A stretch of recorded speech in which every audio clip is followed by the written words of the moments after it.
Assalamualaikum warahmatullahi wabarakatuh. Selamat malam, salam sejahtera untuk kita semua. Perkenalkan, nama saya Junaidi Hendro.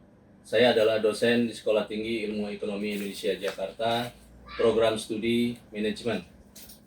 Pada kesempatan kali ini saya akan memberikan materi mata kuliah e-commerce, dan sebelumnya saya akan membacakan deskripsi mata kuliah sebagai berikut.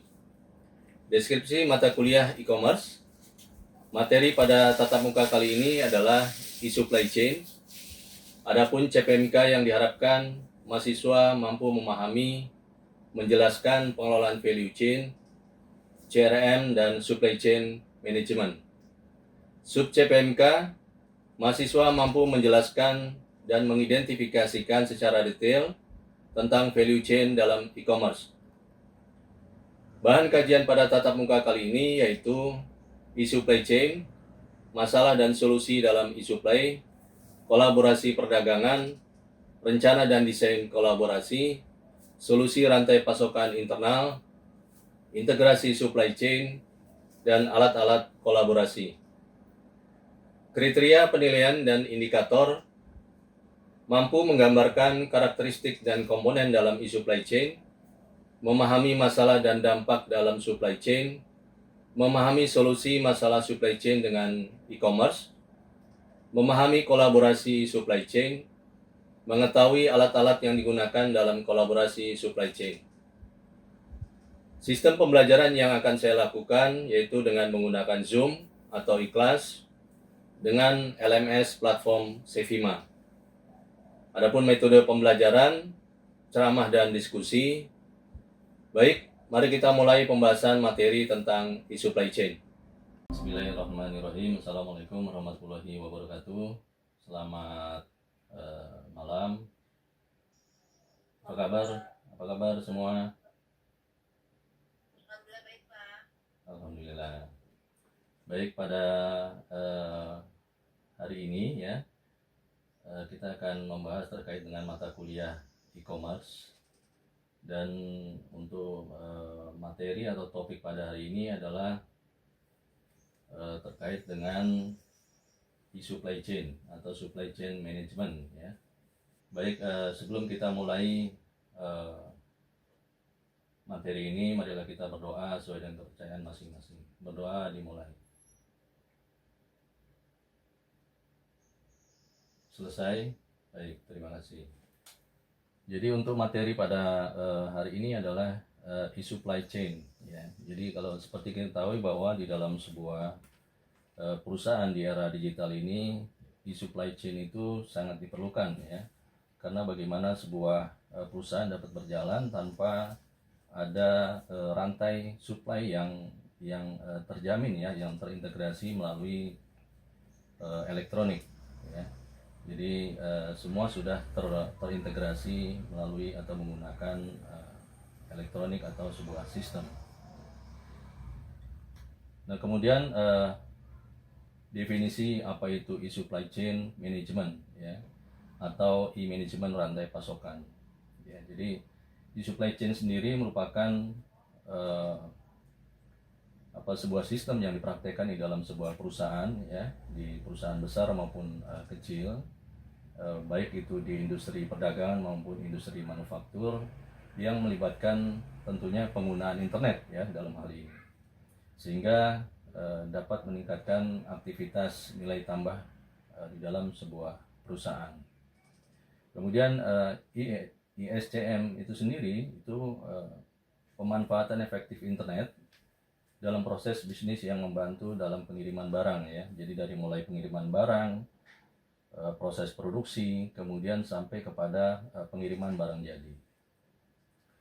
Nah, kemudian siapa pemain e-supply chain itu sendiri atau e-supply chain management ya, atau rantai pasokan ya. Nah, para pemain e-supply chain itu sendiri ya, itu terdiri dari yang pertama adalah produsen. Jadi kita kalau mengelola sebuah perusahaan, maka produsen itu menjadi bagian ya, menjadi supply chain ya, yang terintegrasi di dalam perusahaan kita. Jadi produsen menyiapkan bahan baku, kemudian berikutnya adalah perusahaan logistik ya. karena perusahaan logistik itulah nanti yang akan mengirim barang jadi ke konsumen. Kemudian yang berikutnya adalah distributor, pemasok, pengecer, dan pada akhirnya adalah sampai kepada si pelanggan itu sendiri. Nah, supply chain itu sendiri itu berkonsentrasi pada koordinasi antara berbagai pemain dalam rantai. Ya, jadi koordinasi ini sangat penting ya untuk keberhasilan organisasi itu sendiri. Di mana electronic supply chain management itu berfokus pada pengurangan biaya persediaan. Jadi kalau kita organisir dengan baik, kita integrasikan dengan baik melalui sistem elektronik, maka ini akan jauh lebih efisien ya dalam hal persediaan bahan baku ya sampai kepada nanti penjualan barang jadi. Nah, kemudian ada 3 arus dalam manajemen rantai pasokan. Jadi 3 arus dalam manajemen rantai pasokan ini sangat penting untuk diketahui ya, agar nanti ketika perusahaan menggunakan supply chain itu dapat berjalan dengan baik. Yang pertama adalah jalur material, ya, di mana aliran produk ini meliputi pergerakan barang dari pemasok ke pelanggan. Jadi kita harus memahami betul bagaimana bahan baku atau material itu dari mulai pemasok dikirim sampai kepada pelanggan, dan juga barang yang dikembalikan oleh si pelanggan itu sendiri. Ya, jadi tidak hanya sekedar kita menjual, ketika itu terjadi retur pembelian atau retur penjualan gitu ya, maka kita harus pahami betul bagaimana rantai pasokannya. Kemudian yang kedua adalah arus informasi. Nah, arus informasi inilah melibatkan pengiriman pesanan ya. Jadi dari mulai perusahaan mengirim pesanan, kemudian sampai kepada pengiriman barang itu sendiri, maka itu dibutuhkan arus informasi yang terintegrasi menggunakan sistem SCM tadi. Dan yang terakhir ada aliran keuangan. Nah, kita ketahui bahwa aliran keuangan ini terdiri dari persyaratan kredit, ya, persyaratan kredit, kemudian jadwal pembayaran, ya, supaya kita dapat mengorganisir dengan baik bagaimana jadwal pembayaran ke supplier, ya, kemudian juga kalau ada penagihan ke konsumen. Nah, itu harus terjadwal dengan baik. Kemudian konsinyasi dan pengaturan kepemilikan hak milik, ya. Di dalam sebuah perusahaan itu tentunya banyak stakeholder ya yang masuk di dalam perusahaan, sehingga kita harus betul-betul memahami aliran keuangan.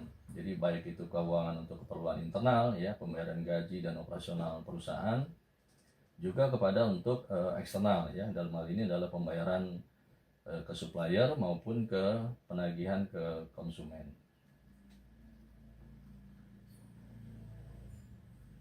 Nah, manajemen supply atau ISCM itu kalau kita ketahui merupakan penggunaan teknologi untuk meningkatkan proses B2B, ya, jadi business to business, dan peningkatan kecepatan, ketahanan, kontrol langsung serta kepuasan pelanggan. Ya. Nah, ini ada beberapa ketentuan ya di dalam manajemen supply atau ISCM itu sendiri. Kemudian aktivitas proses yang ada pada SCM itu sendiri mulai dari pengisian ulang persediaan, ya, e-procurement, kemudian kolaborasi perencanaan, ya, sampai kepada e-logistik, ya. Nah, kemudian bagaimana kita memahami manajemen supply, bahwa permasalahan dalam supply chain itu dapat menjadi sangat lama karena banyak melibatkan partner internet, ya, dan eksternal tentunya ya, yang berada di banyak tempat yang berbeda. Nah, ini permasalahan yang dihadapi supply chain. Nah, kemudian solusinya melalui e-commerce itu sendiri ya, bisa dengan menggunakan internet, EDI ya, kemudian memenuhi order secara langsung, dan beberapa pembayaran elektronik itu juga menjadi solusi ya di dalam manajemen supply. Nah, kemudian kolaborasi perdagangan di rantai pasokan. Nah, ini penting ya. Jadi kita harus mengetahui siapa saja yang berkolaborasi di dalam perdagangan rantai pasokan. Yang pertama adalah produsen. Nah, produsen di sini dalam hal adalah bagaimana memberikan pasokan terhadap bahan baku ya kepada si perusahaan itu sendiri. Sehingga dengan sistem SCM ini itu nantinya dapat terjadwal ya, baik itu dalam pengiriman bahan baku ataupun dalam menentukan kualitas bahan baku dari si supplier itu sendiri. Dan produsen di sini tentunya kita tidak hanya ada satu produsen saja, tetapi harus ada alternatif ya, sehingga nanti kualitas produk itu atau kualitas bahan baku itu dapat terjamin ya. Nah, kemudian perusahaan logistik ini juga memegang peranan penting ya, di mana perusahaan logistik itu adalah yang nantinya menyalurkan produk jadi yang kita sudah selesaikan ya di dalam proses produksi kepada konsumen. Dan distributor dan pengecer ini juga menjadi hal terpenting ya yang harus diintegrasikan dalam sebuah sistem ISCM tadi.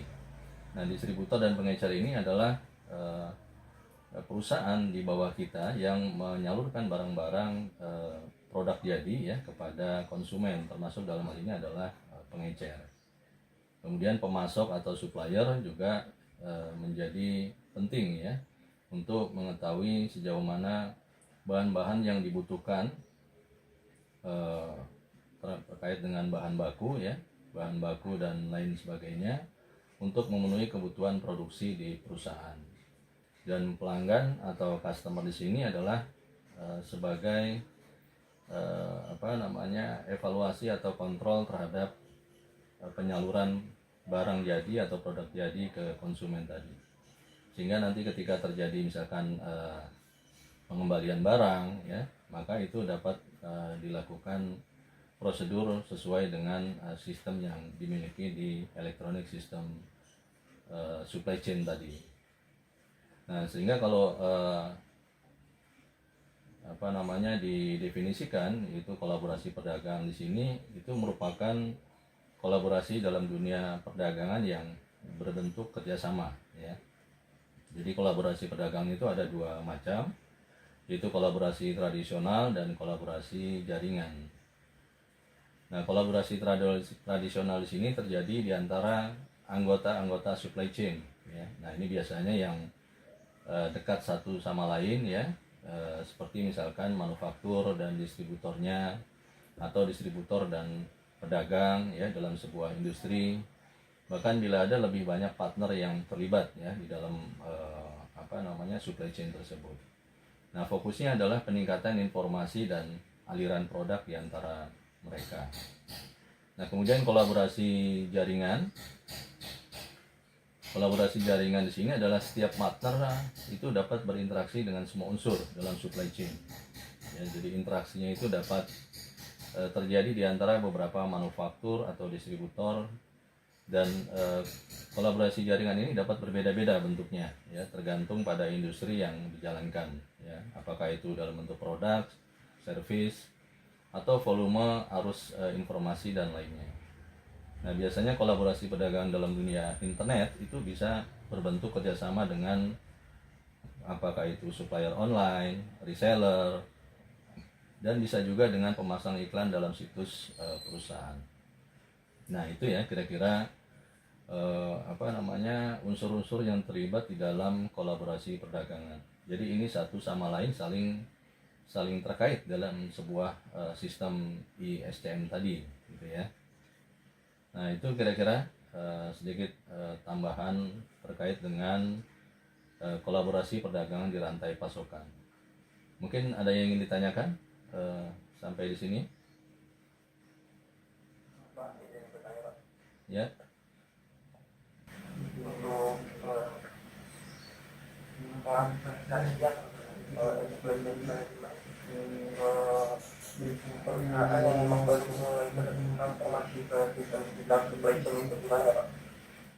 Ya, jadi memang terkadang bahwa sebuah perusahaan itu belum memiliki sistem electronic supply chain ya. Nah, ini menjadi tantangan tersendiri tentunya bagi perusahaan tersebut untuk menerapkan ISCM tadi. Nah, yang pertama yang harus dilakukan adalah perusahaan harus mensosialisasikan sistem ini kepada karyawan atau para pegawai ya.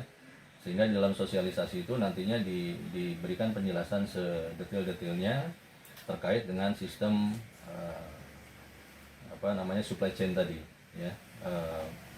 Manfaatnya apa, kemudian siapa yang terlibat di dalam supply chain, kemudian tekankan bahwa dengan hadirnya sistem supply chain management ini itu tidak berpengaruh terhadap karyawan yang ada. Nah, biasanya kalau dalam sebuah perusahaan itu ketika misalkan ada sistem baru atau ada transformasi tadi ya, sistem baru yang tadinya belum menggunakan sistem kemudian sekarang menggunakan sistem, itu biasanya dikhawatirkan adanya penolakan gitu ya. Nah, maka dengan ini saya pastikan perusahaan harus bisa memastikan bahwa dengan hadirnya sistem SCM tadi nantinya gitu ya di dalam sebuah perusahaan itu tidak akan berpengaruh terhadap karyawan yang sudah ada di dalam perusahaan gitu ya. Justru malah dengan hadirnya SCM ini dapat memberikan kemudahan ya bagi para karyawan sesuai dengan bagian atau divisinya masing-masing. Jadi perusahaan nanti akan menerapkan ini, menggunakan sistem SCM ini ya, sehingga nantinya dapat lebih efisien kita yang baik di dalam mengelola sumber daya yang ada ya, kemudian juga kita bekerja sama dengan para supplier, kemudian juga perusahaan logistik dan pelanggan tentunya ya. Jadi semuanya nanti akan terintegrasi di dalam sebuah sistem SCM tadi. Jadi cara penerapannya tadi ya, itu dengan melakukan sosialisasi terlebih dahulu. Jadi pastikan bahwa tidak ada yang tidak ada dampak negatif gitu ya bagi karyawan yang sudah bekerja atau yang sudah berada di dalam sebuah perusahaan. Justru ini akan memberikan dampak yang positif bagi perusahaan. Gitu ya, Ronald. Mungkin ada lagi yang mau ditanyakan? Berarti kalau untuk prioritasnya itu ke pelatihan SDM dulu ya Pak? Atau kita ke sistem fungsionalitas dari teknologinya atau integrasi ke supplier dan kolaborasinya? Ya, betul. Jadi tadi ya, jadi yang pertama adalah pelatihan dulu ya. Jadi pelatihan SDM di sini ini harus diutamakan karena nanti yang menjalankan sistem ini adalah SDM itu sendiri. Jangan sampai ketika nanti sistem ini diterapkan kemudian SDM-nya tidak siap gitu ya.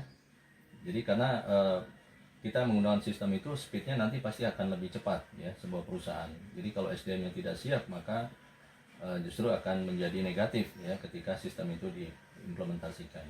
Jadi yang pertama adalah pelatihan dari SDM perusahaan itu sendiri, kemudian pelatihan terkait dengan sistem SCM itu ya. Jadi dari sistem yang ada itu nanti kita sosialisasikan, kita sampaikan, dan masing-masing bagian ya, masing-masing divisi itu nanti akan memiliki peran masing-masing ya di dalam mengoperasikan sistem ini.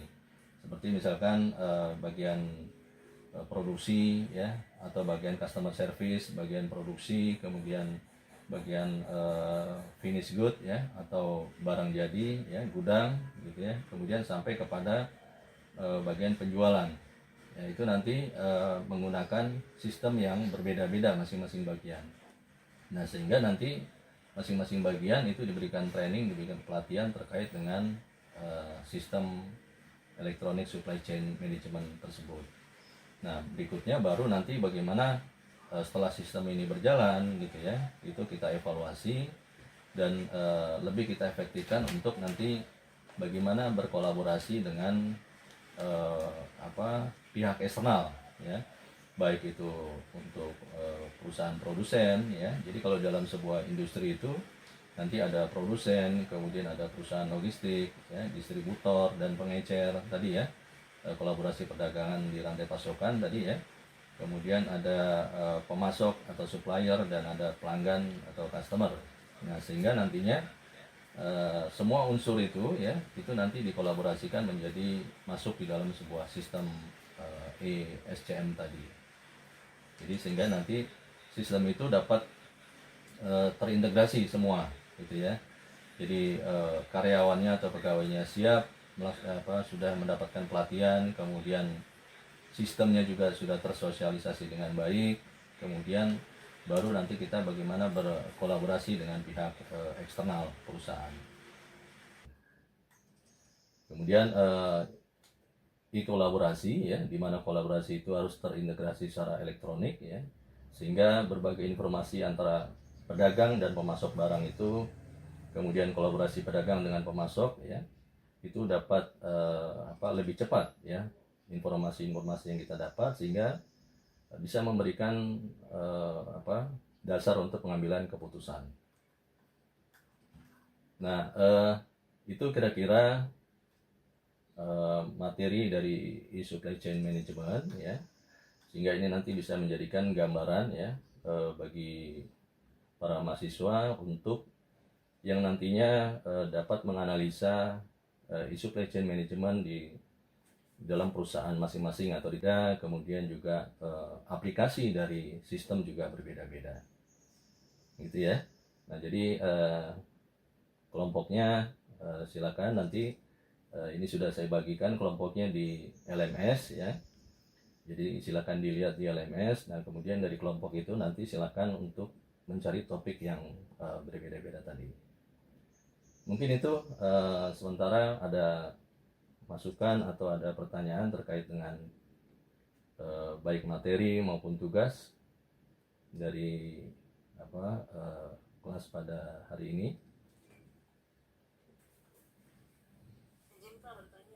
Ya, silakan Siti Sundari. Nanti tugasnya itu dalam bentuk apa Pak? PPT atau apa Pak? Ya, jadi nanti tugas itu dalam bentuk paper, di mana paper itu ya, itu berisikan yang pertama adalah topik ya, topik dari yang didapat ya terkait dengan SCM tadi, kemudian menentukan latar belakang permasalahan. Jadi kenapa sebelum perusahaan itu misalkan menggunakan sistem ini, ESCM ini, itu apa yang terjadi gitu ya, latar belakangnya apa sehingga perusahaan memutuskan untuk menggunakan ESCM tadi. Nah, kemudian yang kedua adalah mencari literatur review ya, atau dasar-dasar teori yang mendukung tadi ya, ESCM tadi.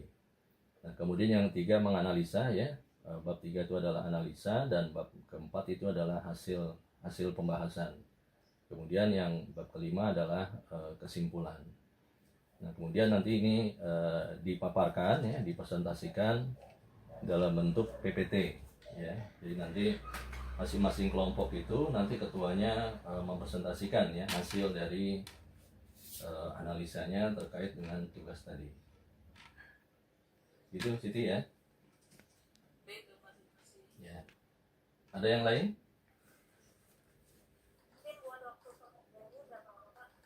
Ya, untuk tugasnya ini saya kasih waktu, misalnya ini kan hari Kamis ya. Nanti mungkin bisa sebelum UTS ya. Jadi sebelum UTS itu nanti akan ada waktu untuk review ya. Kemudian nanti silakan untuk kita untuk presentasi ya. Sehingga nanti sebelum dikumpulkan itu kita review dulu tugasnya, sampai nanti pada waktunya nanti akan ditentukan kapan tugas itu akan dikumpulkan. Gitu sama? Ya. Ada yang lain?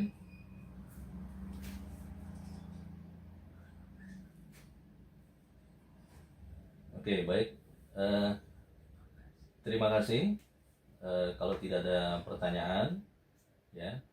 Jadi sebelum saya tutup atau saya akhiri materi pada hari ini, sekali lagi saya mengingatkan untuk tugas kelompoknya dikerjakan ya segera, dan supaya tugas ini nanti sesuai dengan apa yang terjadi di lapangan ya, di tempat kalian bekerja. Gitu ya. Baik, terima kasih. Perkuliahan ini saya tutup. Sampai ketemu nanti kita di tatap muka berikutnya di minggu depan. Terima kasih semua ya. Ya, assalamualaikum warahmatullahi wabarakatuh.